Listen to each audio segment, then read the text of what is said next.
السلام عليكم ورحمة الله. مرحبا بكم في قناة مغربية من إنجلترا. نتمنى يلقاكم هذا الفيديو في أحسن الأحوال.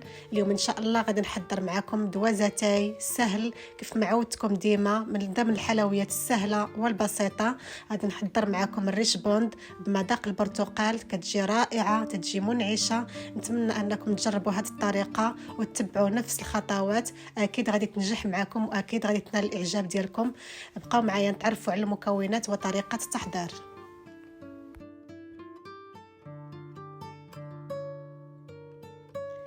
ناخذ واحد المول ونوضعوا فيه 3 ديال البيضات.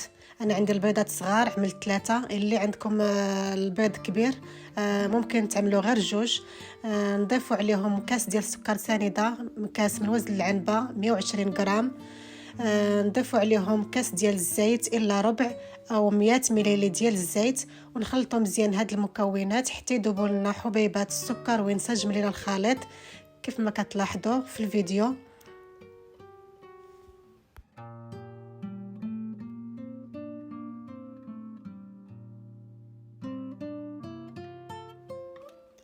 من بعد غادي نضيفوا كاس الا ربع ديال عصير البرتقال او 100 ملل ديال عصير البرتقال. غادي نضيفوا عليهم واحد البرتقاله، قشره ديال البرتقاله محكوكه. هاد اللي ممكن نسموهم بقشور البرتقال او قشور الحامض اللي متوفر عندنا. ممكن نعوضوه بالحامض لما متوفرش عندنا البرتقال. نخلطوا مزيان هاد المكونات ونبداو نضيفوا الطحين بشويه بشويه. نضيفوا مع الطحين في الاول واحد ساشيه ديال خميره الحلويات من وزن 8 غرام او ملعقه ونصف كيف ما عملت انا. المهم المجموع تكون 8 غرام. نبداو نضيفوا الطحين تدريجيا بهذه الطريقه. بالنسبه للكميه ديال الدقيق كتختلف على حسب نوعيه الطحين. المهم عندنا هو اننا نضيفوه تدريجيا حتى نحصلوا على عجين يكون رطب ما يكونش قاصح، باش تجي الحلوه ديالنا تجي رطبه وهشيشه كيف ما غادي يبان في الصوره.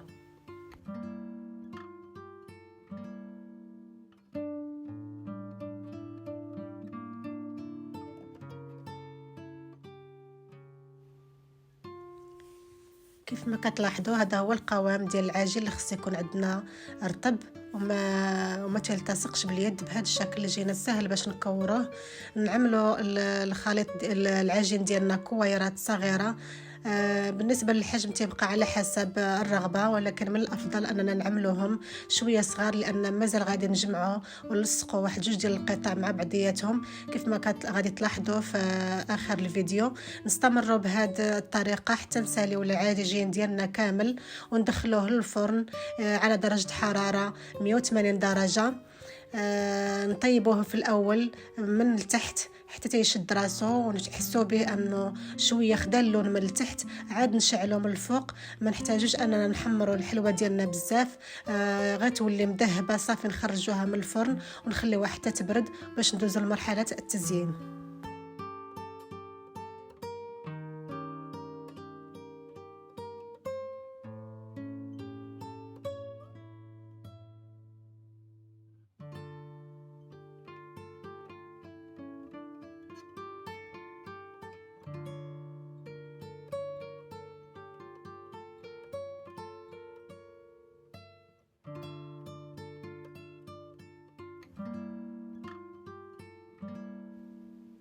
كيف ما كتلاحظوا هذه الحلوه ديالنا ملي كطيب ما كتكونش محمره من الوجه، كتكون تنحتفظوا بها تبقى ذهبيه فقط. غادي نحتاجوا المربى ديال المشمش. اذا كان المربى السائل من الافضل، انا ما كانش متوفر عندي. غنضيف عليه، انا عندي مربى عاقد ماشي مشكل غادي نستعمله. غادي نضيف عليه واحد الكميه ديال ماء الزهر، تقريبا نصف كاس ديال ماء الزهر حتى تنحصل على هذا المربى السائل، حتى نحصل على هذا المربى السائل بهذا الشكل كيف ما كتلاحظوا. بالنسبه للكوك اللي غادي نفندوا فيه الحلوه ديالنا ضروري يكون من النوع الجيد. نعملوا الحلوه ديالنا في المربى بهذه الطريقه ونفندوها في الكوك بهذا الشكل هذا ونحطوها في صحن التقديم ونستمروا بهذه الطريقه حتى نساليو الحلوه ديالنا كامله.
والحلوه ديالنا او الريش بوند او دوازاتي تيجي بهذا الشكل، تيجي رائع. نتمنى انكم تجربوا طريقتي، اكيد غادي تنجح معكم واكيد غادي تنال الاعجاب ديالكم.